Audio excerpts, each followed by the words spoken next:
Cait, welcome to the Teacher Biz Podcast. Hi, Heather. Thank you so much for having me. So excited for this conversation today. Let's start by talking about what your business is and who you serve. Absolutely. So again, my name is Cait, and I own a business. I founded a business called Cait and Kaye, and our tagline is all about empowering women to be their own best or own best advocates. So it's all about supporting women and teaching them to be empowered to advocate for themselves and their needs. Love that. Tell me a little bit about what you were doing before you started your business and why you were interested in starting this online business. Absolutely. So for me personally, it was pre-pandemic, and that's when I really started looking into running my own business. So originally, the business idea took off as an idea to help women specifically with chronic health issues and invisible disabilities, and that's still the foundation of who we serve. But for me, it came from my own personal experiences dealing with things like endometriosis and fibromyalgia, chronic migraines, things like that. And through my own health journey, I became inspired to help other people through what I've learned along the way. And I realized that a lot of women struggle with advocating for themselves. And so that became a passion project of mine. So, somewhere along the lines in the pandemic, I decided to really sit down and figure out how I could best serve women. And that's how Cait and Kaye was born. Thanks for sharing that. I find oftentimes we're helping in our business a past version of ourselves know what we Mm-hmm. wish we could have known then. So I Yes. think that's a wonderful thing. I think I've also really noticed that. And when I was looking at the business and I was looking at who I really wanted to serve, and what I found is that it's really just me from 5 years ago. And I think a lot of people find that when they're starting out and where their passions lie, a lot of the times it's a past version of themselves and what they wish they could have had when they were on their own personal journeys, whatever that might be. So that certainly has been true in my experience for my business journey and becoming an entrepreneur. Absolutely. So many of our listeners are just getting started with their online business now. We talk to mostly teachers, but really anyone who has something to teach. And some of them may be struggling to get started. So could you share maybe some advice with them? And we'll start with some advice on how to set some realistic and adaptable goals in their business. Absolutely. So what I usually like to do, so I have a foundation as being a wellness counselor and advocacy coach. And so what I like to do is I like to ask people to first visualize what their end goal in mind is. What is their perfect or like ideal future that makes them the happiest? And I also like to ask them specifically, what do they visualize? How do they want to wake up in the morning feeling? And how do they want to feel going to bed or right before bed? Because I think that helps put into place sort of like what their overall vision is. And so as soon as you can picture it, I think that you have a better chance of like making that vision a reality. So that's first and foremost is figuring out what your goal is, what's your vision, and paint your picture. Yeah, that makes a lot of sense because it's not just like endless piles of money. It's also what you want to do for that. I found that in my own business too. It's like I could probably work like 40 or 50 hours a week and make more than I'm making now, but I'd rather have a flexible Right. job that I can, put my family first and work around their schedules and instead not be working all of the time. Absolutely. And speaking to that as well, I think that's a huge consideration is like, how much do you want to be working, right? What do you want your schedule to look like? What do you want your day to day look like ideally, right? And so all of these hold a place. And I think part of that too is figuring out your why, right? Why are you doing what you're doing? Who are you called to serve and what life do you want to live? And I think putting those all together, it helps you really visualize what that schedule looks like. So when you're first starting out, I like to write it down and really put pen to paper and then look at it. So for me personally, I'll put sticky notes in my wall, right where I work, and I'm pointing in front of me because this is my wall, and I'll look at it every day as a reminder of like this is what I'm working towards. And I think that's a really important part of the journey. Yes, I know my teacher listeners are pulling out some colored sticky notes right now. We like colored pens, we like office Yes. supplies. And so I think that was a big winner. Many of my students and my listeners also really struggle with time management. I think most of us do when we first get started with an online business. I know I did at first. but I think it's really crucial. Like, how can you be successful if you can't manage your time well? So, Mhm. what advice do you have for them? Maybe some strategies that could help them with that? Sure. So I am big on like checklists, to-do lists, and also what I like to call planning sessions. So I have three different types that I do. The one that I do day to day, I call a daily planning session, and I usually schedule it out on like Google Calendar or any like calendar app that I like to schedule my time. But I plan out 30 minutes that I commit to myself every day in the morning. And what I do is I pick out my three most important tasks for the day. And a lot of it corresponds to my other planning that I do, which is monthly planning and quarterly planning. So I split my year. I like to split my year up into 4 quarters. And so each of them are 13 weeks. And I'll go through my biggest goals for that amount of time. What do I want to accomplish? And then for the month to month, I'll say, okay, this is what I'm doing this month. This is my focus. And of that list, a lot of the times that can be overwhelming. I think for all of us, especially if you struggle with time management, and especially if you're going to be running a business by yourself, it can be super overwhelming to see all of the tasks because it all's on you, right? And it all falls on you. So sometimes you're like, oh shoot, what do I do? Like, where do I start? How do I build that momentum? So I like to just really be laser focused, and I'll take that big list and I will take, I'm really big on journals. So I don't know if you've heard of Hobonichi Techos, but I'm really big on them. I actually have one in front of me. They're really cute. They're from Japan, and you order them, and they're kind of like bullet journals, but I like to write my three most important tasks from that list and then ignore the list for the rest of the day and then just look at those three items. And for me, it makes a world of difference to feel like that's my accomplishment, because one of the biggest struggles too is that when you are determining every aspect of your business, when there's never ending list of things to do, you really need to know like when to be done, right? When to set those boundaries with yourself. So I like having those three to do items. And if I do that, that's a successful day. I can rest. I can have the schedule be flexible for my health needs, for my personal needs, for my social needs. And I know I'm still making momentum in my business because I've done those planning. So it's half an hour usually that I like to do in the morning. I will do like an hour and a half to 2 hours once a month. And then the biggest planning session is the quarterly session. And I'll usually take a day to really look out ahead and say, this is what I want to accomplish for the quarter. This is going to build the biggest momentum. But yeah, that's sort of like in my brain of like how I structure running a business. I like that. So, do you have like a time limit though? Like, what if I get to the end of my day and I haven't hit those three things yet? What do I do?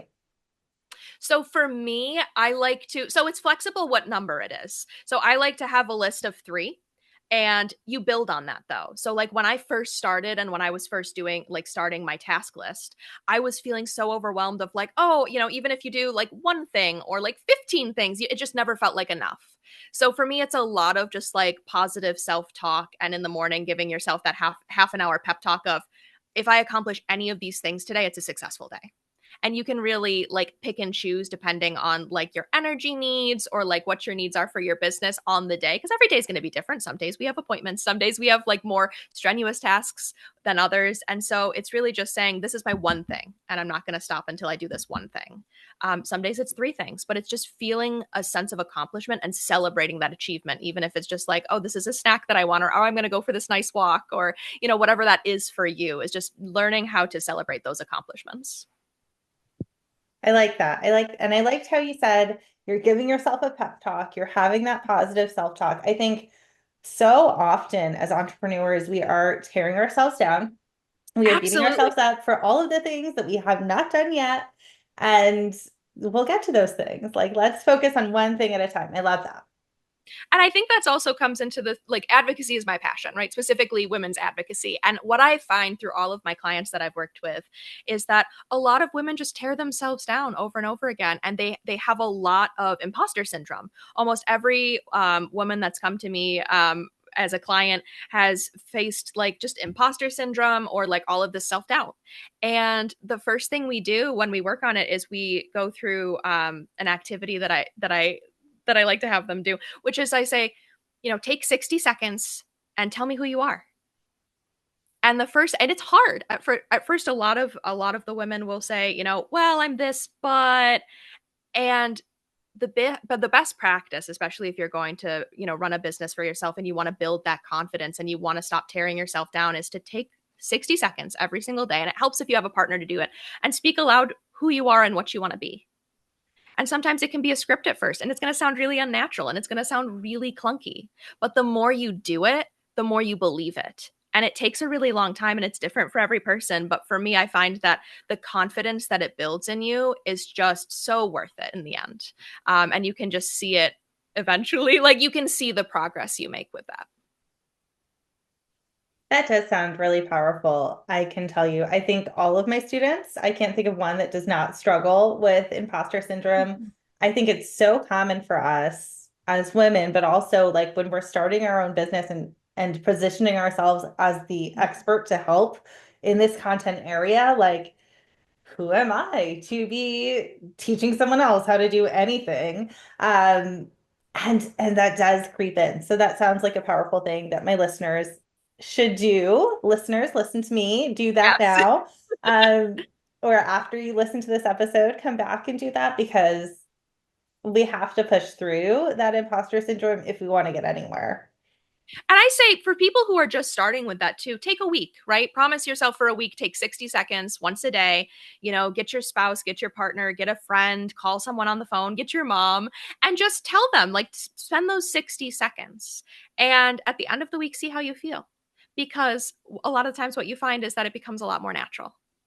And then you start to believe it. So I just encourage everyone to try it at least once. I like that. Circling back to our time management, Yeah. how would someone start to build an effective routine? They probably have limited time.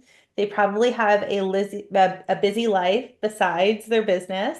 So, how can they build an effective routine that works for them? And then, if you could also share with us what yours looks like, that would be helpful too. Sure thing.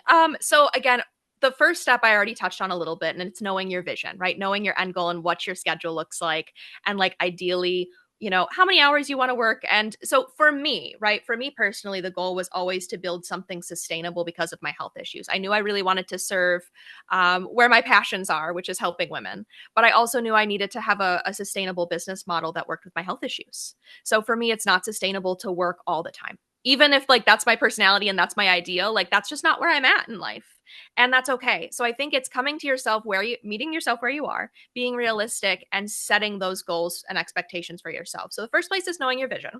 The second thing I think is helpful is building out a calendar. Now it can be any type of calendar. I like to have like both a written one and a virtual planner. And the first thing I do is I like to write down like what are my most important things in every facet of my life, right? For the day. So planning sessions is part of it. Having, my morning routine for breakfast, and with like I have two toy poodles that I absolutely love, and like spending time with them, having time for going outside and having some time in the sun, right? Little things like that I think are so important to schedule for yourself, because you're scheduling not only like for your business, but also like the life you want to live, right?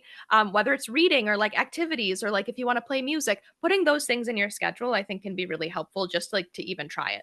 So that plus business goals. So for me, whether that's like, having a couple hours spanned out for writing or working on website work or working on, different materials or workshops, whatever that might be, figure out what you want to include in your schedule and keep it flexible, right? I think it's really important as like entrepreneurs to be flexible with yourself, because you are, at the end of the day, you're your own boss, and so you get to determine what that is. And as long as you celebrate your own wins and you see the progress you're making, I think you're golden. That makes a lot of sense. I think that sounds really helpful. Do you have any tricks for prioritizing when it comes to organizing your day? I know sometimes it feels like, okay, there's so many things to do. Maybe I'm choosing three of them, but how should I prioritize these tasks in my day? So for me, again, like, so I've got the three different planning sessions, and I will refer back all the time to like my quarterly goals. And so my quarterly goals, I usually have like a top 4 or 5. And those are big overarching goals of like, this is what I like. For example, if you're just starting out on your business, maybe one of your goals is you want to launch a website so that people can find you, or you want to build your email list, or you want to do something, or you want to create, like a webinar or something, or a course, right? Whatever those big overarching, it's going to take more than a couple of days, right? Work stuff. Put that in your quarterly goals. And then I like to take that entire day that I take for quarterly planning and I'll create a Google Docs sheet or a Word sheet, whatever, whatever you want to use. And I will just reverse engineer it, right? Like I will take it step by step, even like the smallest minute steps, like whether it's like research something or, add a plugin or just whatever it may be, like the smallest steps, I put them in checklists so I can systematically like check them off and feel accomplished along the way. So what I'll do daily is I'll look back at that list and I will prioritize them. I'm like, as long as it's going towards that overarching quarter goal, then it's a good goal to have to set for my business for the day. But it has to lead to one of those because that's what I decided at the beginning of the quarter that I'm working towards. So it's a little bit of like play between the two different plannings. But I do like to look at it and say, okay, these are 3 tasks. They're working towards my goals. I'm on track. This is what I'm doing today, if that makes sense. That does make sense. I don't think I asked you this, but how do you decide on your big quarterly goal? How do you know what to choose for that and decide on that so that you do know where you're heading? So that's all comes back to like reverse engineering from my big vision. So my vision is to be able to run a successful online business serving women, um, empowering women specifically to advocate for themselves and to be able to support myself in doing so. Right. So I have a lot of health issues. I struggle to work for any like corporate job specifically because it just doesn't. It makes me sicker. Right. And that's not sustainable for me. So my end goal is in mind is to be able to be happy to live the schedule that I want, to have flexibility in time while still like serving others. And so my overarching goal is to, have a business, to have a course, to be able to, I'm sorry, to be able to build a course and teach women and counsel women specifically with like advocacy needs in mind. And so I've got a lot of like big plans and ideas. I'm a big creative person. And so like my outlet for my health journey has always been creativity. So part of that is like living a creative lifestyle. So all of that's in mind. So for me, I like to just say like, what are my what's going to bring me the most success in getting to those goals, right? And if it's a financial need, then we focus on the financial portion of it. If it's gaining traction in an audience, then we focus on that. And I think it's just like what's the next step? What's the next step in getting to your end goal? And so for like that's how I use it to figure out like what my quarter goals are. So helpful. Why is organization so crucial in this whole process? And what would you maybe say to someone who's listening and doesn't feel like they are super organized? I think organization is really everything, but I think it can also be really daunting the way like a lot of people approach it because I feel like there's a lot of different connotations that like and weight on the word like oh be organized, but organization looks so different to everybody. And so I think it's knowing your own needs and making it fun. So the first thing that I suggest when anyone's like getting into being organized, and I know you mentioned this too for like teachers, like in front of me, I've got a bunch of colored post-it notes. I've got a bunch of like colorful journals. I like bullet journaling. I like having things written down. I like doodling. I've got a bunch of different colored pens and a whole wheel. I think making it fun is part of the process. So make it pretty, make it fun, make it exciting for yourself. And then also see where it helps you, right? Because I think everyone's gonna have different organizational needs. For me, I'm a list person. I do really well with lists and I feel such an accomplishment just checking off something on my list. Not everyone's gonna feel that way, right? So for some people, it's gonna look a little bit different. But I encourage everyone to find their particular style of organization. And the second part of it is also finding accountability. Because I find that the most success that I've had is when I'm honest with other people in my support system around me. And I can go on a whole tangent about support because that's part of advocacy and what I work with other women with as well. But finding your support system and being honest about like who you are, what your goals are, what you're doing will help and get you miles ahead just because you're showing your passion and you're letting people know and then you get excited about it.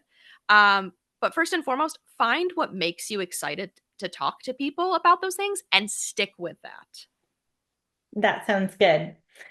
What tools do you use to help you in your business?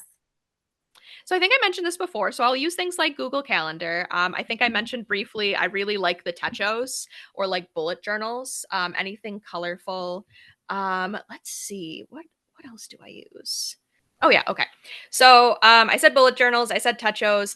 I have a binder that I will have for the quarterly planning. So I'll separate it out into weeks, and I will put down my different tasks. I'll put notes in it. So I'll like to have a binder for that. I'll have a Google Docs with all of my list as well. So I'll use that to be able to create a giant checklist, and I make it really pretty. So I'll organize it in such a way where I can have those like, oh, look, I like literally just researched something. Check.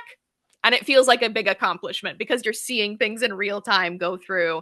And you might have hundreds of bullet items at the beginning of the quarter. And then 13 weeks later, even if you don't accomplish all of them, you see all of the progress you've made, every little step. And I think that's really important for gaining momentum in your business is taking the time to really break everything down so that you can see. Because a lot of the times we'll forget and we'll say, "Oh, I don't feel like I did enough." Because you never do. Nobody ever feels like they do enough if they run their own business. But I think seeing it in real time and going, "Oh wow, look at everything that I did. I can physically see it. I can point on this list and say this is what I did."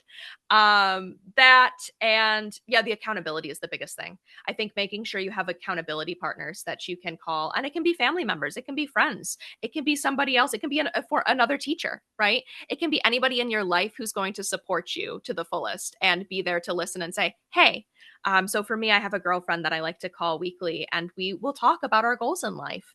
And it's really wonderful. And I think it makes us both feel really motivated to continue on our own personal journeys. Oh, I agree with that. For me, I think business friends are one of the Mm-hmm. secrets to success in business, like finding someone else who understands this whole online Yeah. business thing because no one else gets that. So I have my two best business friends who I Voxer with whenever we need to. And I Yeah. that it's just a game changer. Like that is I think so necessary to have people um that you can talk to about these things. Oh, genuinely. And it's something that I didn't realize the great importance of it until I started implementing it for myself. Because for me, I'm a perfectionist personality, and I Mhm. like to do and I'm also all or nothing. So for me, I'm like, if Me it's too. not perfect, then I can't do it. Right. Yeah. I'm like, it's not right. And so for the longest time I didn't launch my website because I'm like, it's not right. It could be better. And a lot of us get stuck in these holes of like, well, it's not good enough, but we Mhm. are our own, like we set high standards for ourselves. And a lot of the times it just takes that accountability and someone else saying, oh, this is amazing. And you need to hear that. You need to hear that. And I also love women supporting women. Mhm. I don't think it happens enough, and I think it's really wonderful to have an outlet if you're going to run your own business, to talk with the people who support you and your allies, and create that ally network for yourself. So for me, like for the longest time, I would just say, "Oh, it's not good enough. It's not good enough," and it wasn't until I fully said, let me be honest about what I'm doing to somebody. And I made those connections and I made those calls and I held myself accountable that I actually saw the momentum. And I was like, wow, this is life changing. I wish I had been doing this before, but I'm really glad to be doing it moving forward. My people are right there in that same boat. They are such perfectionists. I am a recovered perfectionist Yeah. myself, but that they do this, they hold themselves back and they keep trying to redo things. So if you are listening and feeling that way, launch your product, sell something, get something out in the world. So your website, send an email, do a thing. Stop cycling and criticizing yourself and trying to do it better. It doesn't matter. Progress over perfection and Absolutely. and take an action. My goodness. We I'm we going to all touch need on that. that. I'm going Yeah. to touch on that a little bit more too. So for my website specifically, I think I agonized on it for 5 years. I'm like, it's not perfect. It's not right. And everything. I mean, I could think of anything, the color scheme or, the logo or like what the content on it or the pictures or like any of the legalities of it. Right. I think the security, right? Anything and everything I would think of and I'd research and I'd say, it's not right. It's not right. It's not right. I can't do it. And it wasn't until recently when I actually, to be honest, it was one of my support networks. It was actually a therapist of mine. I was having a call with her. I'm saying I don't feel accomplished. This is why. I'm a recovering perfectionist, but I am not recovered by any means. The Mm. difference is I'm allowing these tools to help me continue and succeed despite the perfectionism. So my therapist was like, "Well, what would it take to launch your website?" I'm like, "Well, it can be, but," and then I realized, "Wait, it can be. What happens if I just do it?" And then I did it. And then I kept it there. And it's realizing that that's enough and that's amazing, and celebrate that success. And it can always be better and you can work on it over time. And you don't realize that until you actually do it. So that's why it's important to have those allies with you, right? Because they're going to bring out the best and you can bring out the best in them too. And I think that's a really beautiful thing. Thank you for sharing that. I think that's important for people to hear. I mean, my goodness, I used to be a blogger. I would Yeah. not consider myself that anymore. But back when I very first started, I used to be a blogger and I was taking this blogging course and I rewrote my same blog posts over and over and over again. And I wouldn't move Yeah. on in that course because they weren't good. And I had more that like it just made no difference in the world to anyone but me. And if someone's doing that too, I think an important thing to remember is that there's someone out there on the internet, on the other side of your computer screen that needs you, that needs help from you. And not only are you holding yourself back, but you're holding back the help that you can give to that person Yeah. by, and it's kind of like selfish in a way. Like by not putting yourself out there and helping them, you're taking that away from someone who really needs you and your help and would gladly trade their dollars for your expertise and time. Um, so thank you. Please learn from Kate's lesson there and don't do that. I'm glad you said it that way too. And you've also mentioned something which is progress over perfection, right? And that's a mantra I keep in mind every single day. I wake up and I say that because for me, it's so easy to get back into the perfectionistic all or nothing ways. That, and I use the word like my word of the year is balance, and it's trying to create balance in my personal and my professional life and create the balance that I want with, my family life, my social life, and also just the life that I want to live. But speaking of that, right, I think you touched on a really important point, which is really know who you want to serve, because there are those people who are really looking for this, that what you can offer them, what you have has such value, but you need to recognize it first, which comes with sharing, right? And so the more I shared my vision with people, the more people said, this is so needed, right? This is something that's so needed in this world. And you have to listen to that and take it and like run with it. And it's so easy to get lost in like the perfectionistic mindset of like, well, it's not, well, it could be better, right? It could, and yeah, it could be, but that's okay. You can serve the people now where you're at, because there's those people who are still 5 years behind where you used to be, and they need it. They so desperately need it. And on the same line of that, right? I used to struggle with, I need to be, I need to appeal to everybody, right? I need to appeal to all women. No, I had to give that up, and it took a really long time. And I didn't like it. I think that was a tough pill to swallow, but it's also really know who you want to serve, Mhm. because if you try to serve everybody, you're going to serve nobody. And if you know who you want to serve, you can attract that lifestyle that you want to live.